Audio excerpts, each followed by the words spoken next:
What's going on, everybody? Perry in the front, Eric in the back. We just got out of seeing The Unbearable Weight of Massive Talent, which in short is just the Nick Cage movie starring Nick Cage playing Nick Cage. Just when I heard, I mean, pretty much everybody's reaction was the same when they heard the concept of this film. Like, as soon as the concept of this film was out there in the ether, everybody was like, sign me up. This sounds like a hell of a fun time. And, you know, I was really pumped for this film, but if I'm being honest, the trailer I thought was a little disappointing and my excitement kind of got lost a little bit. But after seeing a lot of good reviews, the hype kind of went back up. And after watching it, I had a lot of fun with this movie. What I really loved, just right out of the gate, what I really loved about this movie the most is that this is certainly a movie that is for film lovers. There's a lot of referential material in this film. There's a big chunk of this film that's dedicated to people who love film and dedicated to just the art of filmmaking in general. It's like a celebration of it in a lot of different ways. And then you have this, like, you know, kind of cliched, you know, big budget Hollywood action aspect to the film that, you know, is also like, it's very meta with it. Like, it knows what it's doing from the entire throughout the entire film, because it just blatantly says that, hey, this is pretty much only here for marketing purposes. It's a lot more clever than what the trailer sells it to be, in my opinion.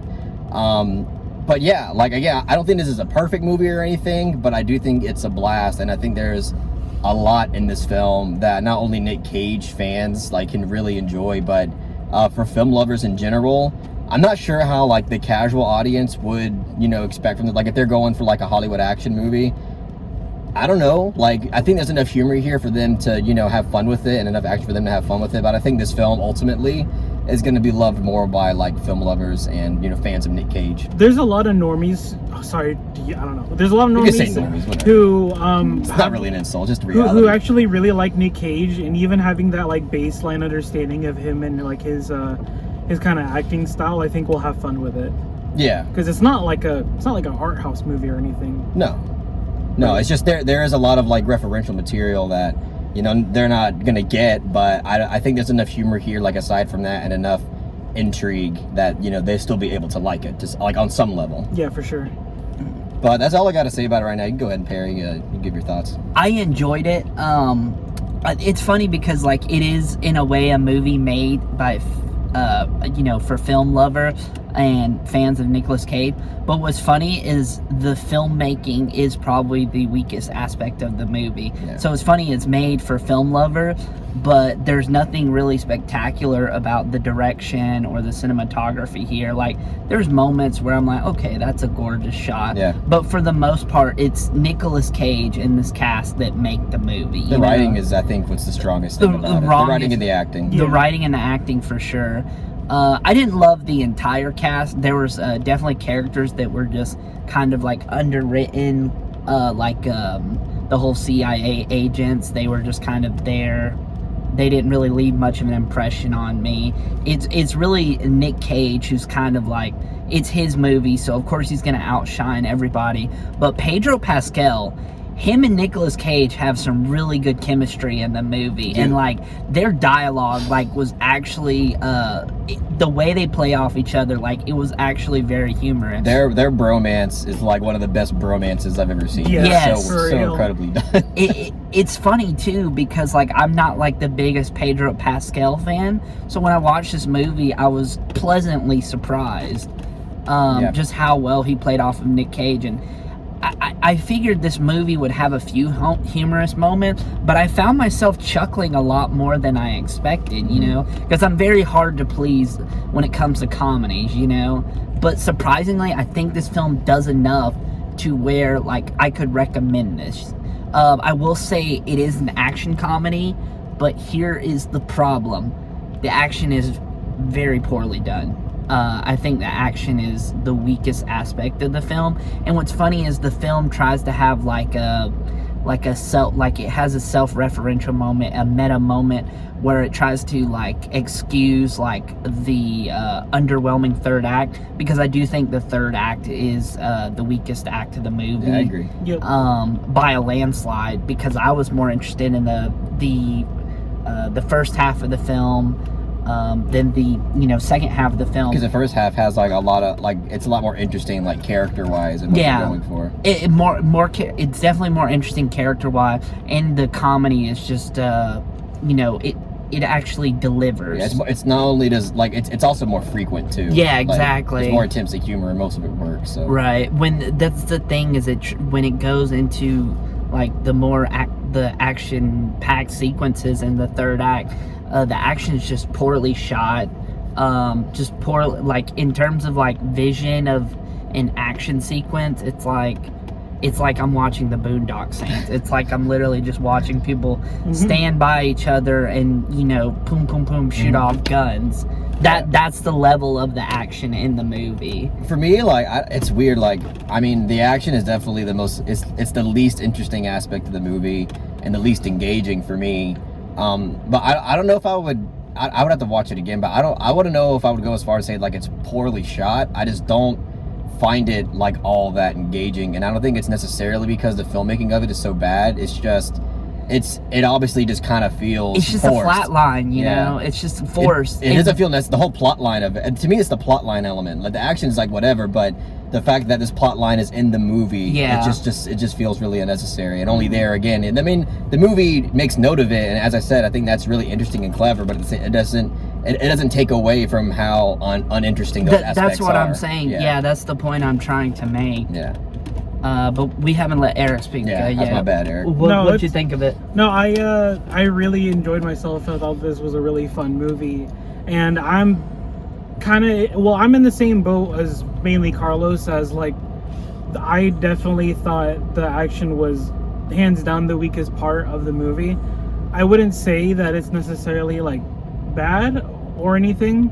It's just like I wanted to go back more to Nicolas Cage's performance and like the dynamic between Pedro Pascal and him. That all those moments, all those conversations and like funny scenes with them together were hands down like the peak of my enjoyment of this movie. Same.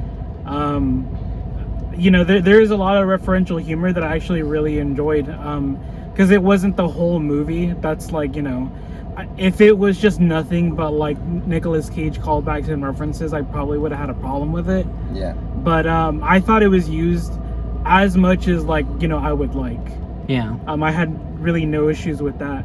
And my biggest beef with the movie too is also that like it's not really interestingly shot. I guess not what the movie's going for, but there are moments where I'm just like, this feels like the way it's shot. It feels like almost like an advertisement or something. It's not. It's just really standard. I think they could have put a little bit more effort into how it was shot. What it looks like? It looks like a streaming movie. Like it looks like a Netflix original movie. To be honest, it does. And like Perry said, like there are some like shots in this movie where like, oh look, they're actually like trying more because it's like symmetrical, and you can tell that there was some effort poured into the framing. They used the location to their advantage. Yeah. Oh yeah. There's some parts where like, okay, they actually did put effort into the framing and how it's done, but it's. Most of the movie, I would say, is just like really conventionally shot. Yeah. Yep. But I mean, like, to me, like that wasn't too like I started not to really care about that. Like after a while, like not to excuse it or anything, but as I was watching the movie, I'm like, I'm not really like this film isn't really trying to like look pretty or anything. Like this is a film that's definitely just we're here for Nick Cage. We're here for like the comedy of it and how everything's done. It's not necessarily like I wasn't expecting like a beautifully shot film or anything. Like I wasn't expecting anything stylistic or like really well shot, I guess. No, I mean I wasn't expecting like I wasn't going into it like wanting like a Tarkovsky film or anything, but it's just like I do agree. Still like the cinematography. It's obvious. It's like it's not really, it's kind of bland all around. But. Yeah. It like you said, it puts all of its eggs in the writing and the acting baskets pretty much. Again, like, and I just love, like, I agree, the strongest aspect of this film are in the parts that are like, it's meta, the parts that are like, it's very referential, and the parts that talk about film and filmmaking, because as I mentioned, like, this is a film that is kind of like celebrating Nick Cage as an actor, but at the same time, there's a whole level of just like celebrating film in general. Yeah. And I like that. I love like those aspects to it, and you can tell like, I mean, there's parts that reference Mandy, and that part was awesome. that, you know, that part made me really happy. And it's not just funny because it's funny because I know what they're referencing. I said this thing, like they actually take it further than that. Yeah, which is really appreciated because they could have taken the lazy way out and just tried to do reference for reference. It could have been fucking Family Guy humor. It could have been like, oh, it's funny because Three's Company. We're referencing Three's Company. Isn't that funny? Don Knotts was in Three's Company. Yeah, I would say it's there's a lot more effort in the writing there. This is why I really, really enjoy it. And by the way, that does it. I'm gonna watch Paddington 2 at some point. Oh yes, Paddington 2 is fucking kino. I'm gonna watch Paddington. I mean, I haven't even seen the first one, so I guess I should watch the first one. The first one's good too. It just doesn't reach levels as Paddington 2. It's just so cool that this movie gave Paddington 2 like its day in the sun, you know? The island of Dr. Calamari. That was a funny ass show. The cabinet of Dr. Calamari. That was so funny, dude. But yeah, like there's a lot of like in terms of the writing, again, like I think a lot of it was really well thought out. A lot of it worked. You know, the humor for the most part is actually really effective. And yeah, it's fun to see also just Nick Cage, you know, embody, you know, the character of playing himself, because obviously in this role he's playing a more like dramatic version of himself, like kind of the way he thinks, you know, people would see him. And that was still like really entertaining to watch. And you know, just to see Nick Cage, you know, play this kind of role throughout the entire film, I already respected Nick Cage a lot, but it gives me even more respect that, you know, he's able to, you know, even like the bad movies and the corny stuff that people make fun of him for, he's able to embrace all of that and just have fun. Yeah, he embraces it for sure. One thing I will say is when I saw the trailer for this movie, like it was a supporting cast I was really concerned about, mainly Ike Barinholtz and Tiffany Haddish, because I'm not a fan of either of them. And it's like, I was like, oh God, as soon as I saw that they casted them, and I was like, oh my God, because I don't find them funny, like, at all. But it's like, the movie doesn't really give them anything to do. And some people are complaining about that. And it's like, no, I'm thankful for that. Because I'm just here for Nicolas Cage, you know? I don't really care about, like, these other characters. No, I absolutely agree. I was like, I mean, I don't watch a lot of movies with Tiffany Haddish in it. So, but like, she was just in the card counter, and she didn't fit in that movie. Yeah. I mean, she didn't have any chemistry with Oscar Isaac. I really liked the movie, but she was definitely like the weakest aspect of the movie. But it's one of those moments like every time they cast an actress like her, it's just like I groan. You know, it's like she's not funny. I don't find her funny. And I was afraid that they were going to give her more to do in the film, but thankfully they didn't. And thankfully Ike Barinholtz's barely in the movie. You know? I was also thankful for that too, because like they were definitely kind of like the weaker aspects of the movie too. They just served their purpose, but they weren't bad in my opinion. Yeah. What's weird is this movie, like, I know it's weird to complain about plot conveniences for this movie, but there are some really dumb plot conveniences in the movie. Like, this happened just so we can keep the script moving forward. And I guess those were, I don't want to spoil what they were, but there were a couple of moments. The whole a trope of, oh, we really have the drop on the guy, but we have to have like you know, the climatic scene in the third act, so they can't die just yet. This film does that bullshit, which I personally did not like. Again, like, to me, like the whole, because that kind of goes hand in hand with the whole, like, you know, cliche Hollywood action type plot, you know, stuff, and I feel like that is the weaker aspect of the film. Because whenever it would jump to the, like, you know, the whole, like, you know, spy plot line and, you know, the CIA stuff, like, that was the stuff where I was like, I kind of wish we would just go back to, you know, the, what's his name?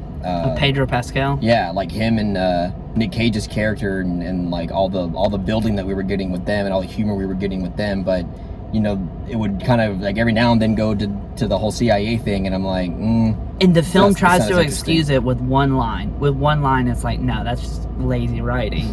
You can't excuse that underwhelming third act with acknowledging the fact that you're going to have a terrible third act. Not that the third act is terrible, just underwhelming, but they even make a line. There's even a line in the movie of like, the third act would be terrible. The best use of like the CIA stuff is, without spoiling too much, it's a scene where Nick Cage is like incapacitated. Yes. But that's because it was funny. Yeah. Like it was like crucial to that CIA stuff, but it was like really funny, so it made the scene like really enjoyable for me to watch. Because it's Nick Cage's physicality, like him using his physicality as an actor to make the scene like what it is. Like again, the CIA agents are just talking to him, you know. Yeah, they themselves aren't interesting at all. Yeah, but it's just Nick. You get to see Nick Cage, you know, really use his physicality in that scene, and you know, all of his gestures and everything is what made the scene so humorous and what made the scene work. And honestly, I think a lot of this movie just, you know, like we said, just rests on the shoulders of Nicolas Cage. And of course, he's a brilliant actor, and of course, he rises to the challenge. And of course, like, I feel like the movie is worth seeing just for Nicolas Cage alone, you know?